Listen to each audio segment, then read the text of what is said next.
que ce soit. Ils sont là pour travailler, laisser les travailler. Il y a des coups d'État, il y a des coups d'État qui sont salués par la France, mais il y a des coups d'État qui ne sont pas salués par la France, parce que ceux qui sont là ne sont pas pour ses intérêts. Ça, je crois que vous êtes d'accord avec moi. Non, vous êtes d'accord avec moi? Non. Merci beaucoup.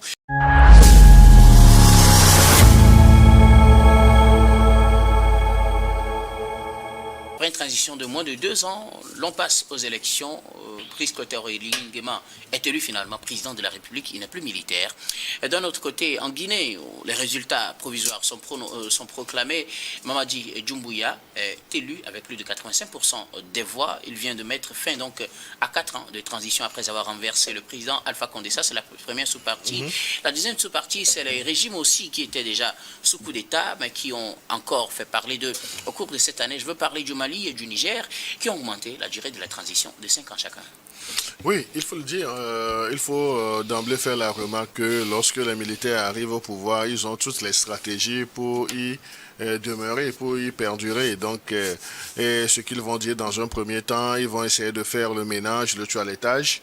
Et dans un second temps, qui est généralement un temps indéterminé, sinon un temps dont ils ont uniquement eux seuls la maîtrise. Donc, ils fixent des périodes d'élection qui rapidement sont remportées par les mêmes couvents dont ils font partie. Et c'est le cas d'école du Gabon. Donc, on a vu comment le général Brice Oligui Nguema est arrivé au pouvoir. Donc, il est arrivé au pouvoir avec, disons, la déchéance du régime de Ali Bongo, le règne de la famille Bongo sur le Gabon. Et il a eu ce vent populaire qu'il a encouragé, qu'il a salué.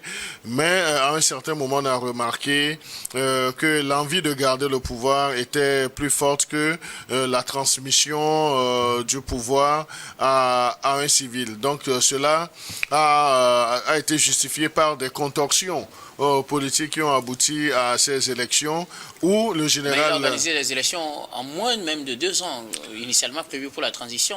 Oui, non. Le mettre à son actif, n'est-ce pas? Non, le mettre à son actif, c'est que lui, il a voulu rapidement normaliser à sa façon son pouvoir. Okay. Donc, il n'a pas voulu faire comme Mamadi Doumbouya qui a pris 4 ans pour essayer de stabiliser son pouvoir. Mais lui, rapidement, et comme il avait la faveur des populations gabonaises, c'était beaucoup plus facile pour Brice Oligui Nguema d'organiser en 2 ans les élections et puis de les remporter parce qu'il s'est débarrassé un temps soit peu de son chasuble militaire. Donc cela a plaidé en sa faveur. Et comme l'ancien général Nguema avait aussi l'art d'amuser, de mettre l'ambiance, donc je crois que par ses pas de danse, il a essayé de conquérir le cœur des Gabonais qui n'ont pas hésité à le plébisciter. Maintenant, c'est passé les élections, il est devenu un civil, il est le président officiel de la République gabonaise et les Gabonais l'attendent à un autre tournant. Parce que les défis ont évolué, donc il va falloir que le Gabonais se retrouve dans sa gouvernance et que le Gabonais tire profit de sa gouvernance. Donc, si nous revenons au cas de la Guinée-Conakry, de Mamadi Doumbouya, c'est vrai, lui aussi c'est un autre ambianceur, mais il a essayé de jouir de son pouvoir militaire sur une période de 4 ans. Donc, il vient d'organiser les élections et les résultats provisoires le donnent aussi vainqueur à près de 86% des suffrages exprimé. Maintenant, c'est déjà acté, donc lui, on ne nous dira pas demain que Mamadi Doumbouya n'a pas remporté les élections, mais l'essentiel ou bien l'important, c'est après la proclamation des résultats. Quel doit être le plan de travail de M. Doumbouya pour faire décoller plus la Guinée-Conakry pour faire regretter le pouvoir d'Alpha Condé aux Guinéens. Donc c'est là où l'équation est assez solide et assez dure. Merci. Donc c'est là où les Guinéens de Conakry l'attendent en termes de résultats. Merci beaucoup à vous, Credo Tété. Pasteur, coup d'État aussi avec les régimes qui étaient déjà sous transition. Il y a le Gabon, il y a la Guinée, mais aussi il y a le Mali et le Niger, qui ont connu des changements, en tout cas, soit par élection, soit par prolongation de la durée de la transition. Alors, quand vous prenez ces transitions qui sont soldées par des élections. Hein. Il y a le Gabon, même il y a le Tchad. Hein. Oui. Il y a le Tchad, on a oublié le Tchad. Le Tchad a fait les élections. Le Tchad en 2024. Bon, bien sûr, ok. Bon, donc, quand nous parlons de... Donc, je crois que pour le Gabon, ça a été très facile pour le Gabon parce qu'on n'a pas vu tellement en face une certaine opposition en face du Gabon. Il n'y a pas eu trop de manifestations au Gabon. Si vous vous souvenez bien, il n'y a pas eu tellement... Parce que celui qui est arrivé, il est arrivé avec un rythme de proximité avec le peuple. Donc, on le sent sur le terrain. Il y a des choses rapidement. C'est-à-dire rapidement... il y a un TikToker, enfin, un jeune qui dit souvent tout est à refaire, qui est gabonais. Donc rapidement, on a vu que tout a commencé par se refaire. Le Gabon a commencé par se refaire très rapidement. Et donc, il a bénéficié du soutien des Gabonais d'une manière ou d'une autre, qu'on le veuille ou pas. Au Gabon, ça a été très facile. Par contre, pour la Guinée, vous avez eu des manifestations qu'il y a eu au temps de Doumbouya. Il y a eu des morts, des manifestations, des collègues de la société civile qui ont été... de FNDC qui ont été enlevés, dont on n'a plus les nouvelles jusqu'à présent. Donc, ça a été plus... ça a été révoltant en Guinée, donc ce qui n'a pas donné avec l'opposition qui était toujours devant. Donc ça n'a pas donné vraiment la tâche facile à Doumbouya, qui finalement a fait son élection. Moi j'appelle son élection, c'est son élection, qui a fait son élection et qu'il a gagné au les mains à plus de 80-86%. Donc c'est acté dans ces deux pays. Bon, à la différence des pays du Sahel, là, vous parlez des pays du Sahel. Mali et du Niger surtout. Du Mali où c'est cette année qu'on a augmenté la durée du mandat. Du Mali et du Niger, vous savez, à la différence de ces pays-là, qui sont sous la domination, enfin, qui étaient contraints par les terroristes, hein, qui vivent dans un régime où il y a les terroristes, hein, les territoires sont occupés. Donc quand on voit ces pays-là, ce n'est pas les mêmes choses que le Gabon et la Guinée. Parce que ils sont venus avec promesse d'éradiquer le terrorisme. Et donc, ils sont actuellement sur le front en train de lutter contre le terrorisme. Donc ça leur a permis en tout cas de rallonger. Non, ça ne l'a pas permis. Non, ça ne pas ça leur a permis, mais ils sont obligés. Ça les a obligés. Ça les a obligés. Ça ne l'a pas permis, mais ça les a obligés. Ça les a obligés.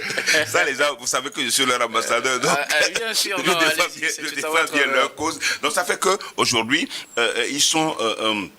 en train de redresser le pays, donc dans un temps, dans une posture, dans une dynamique de souveraineté, et donc ce qui fait qu'ils ont encore du temps pour pouvoir refaire le chemin et faire asseoir des pays qui soient solides et puis pour que les gouvernances à venir soient plus civiles que militaires. À vous suivre, on dirait que ces deux derniers pays sont beaucoup plus sur la bonne voie par rapport aux autres qui ont fait les élections. Oui, vous savez, je l'ai toujours dit sur ce plateau.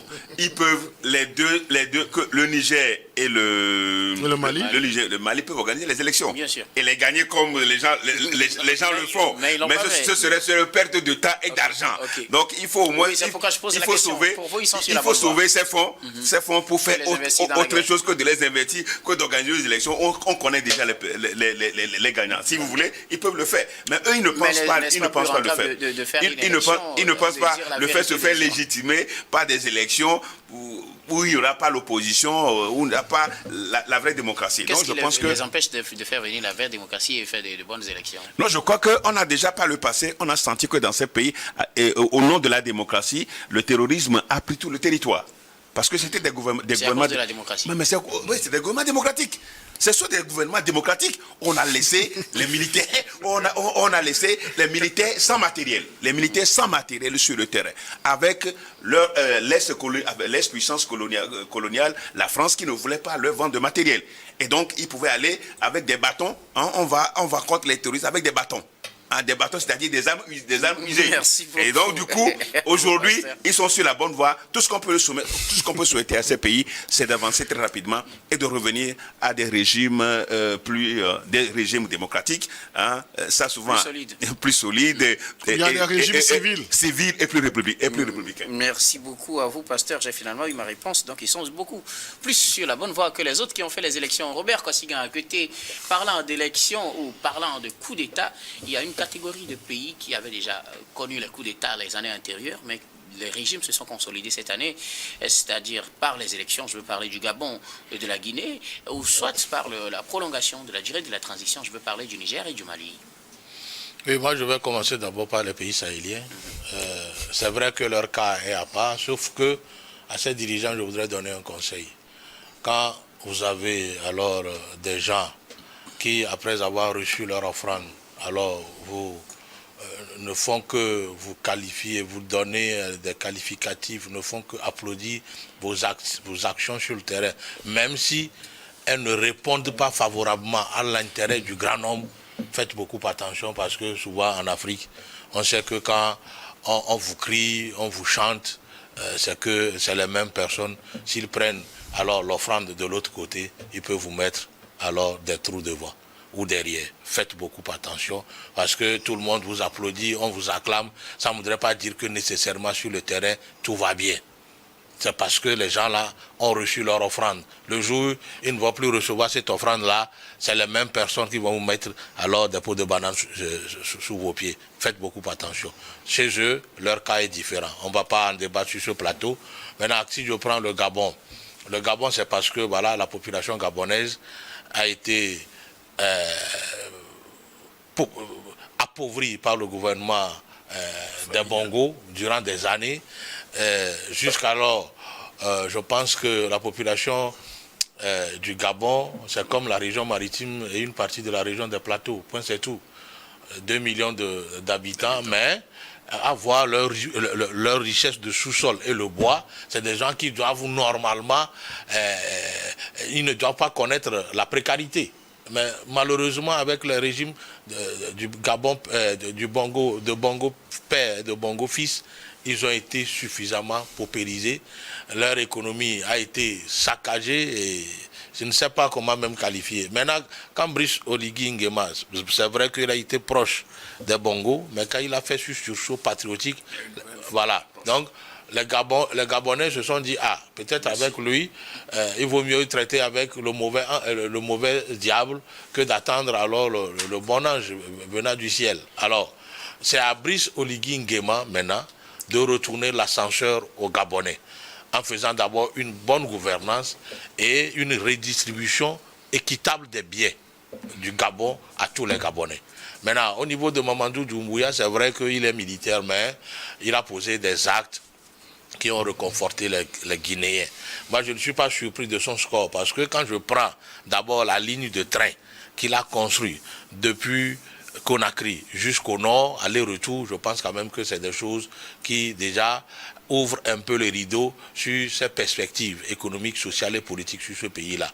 Maintenant, aux politiques guinéens, je voudrais attirer leur attention. Si demain, vous voulez succéder à Mamadou Doumbouya, cessez de jeter les jeunes à la rue. Parce que depuis la nuit des temps, juste après leur premier président, tous les régimes qui se sont succédés, les politiques surtout de l'opposition guinéenne ont pris alors cette mauvaise habitude de jeter les jeunes sur la rue, qu'on les tue, qui parfois pillent, qui parfois alors se soulèvent sans raison. Parce que justement, le politique là n'a pas eu son offrande.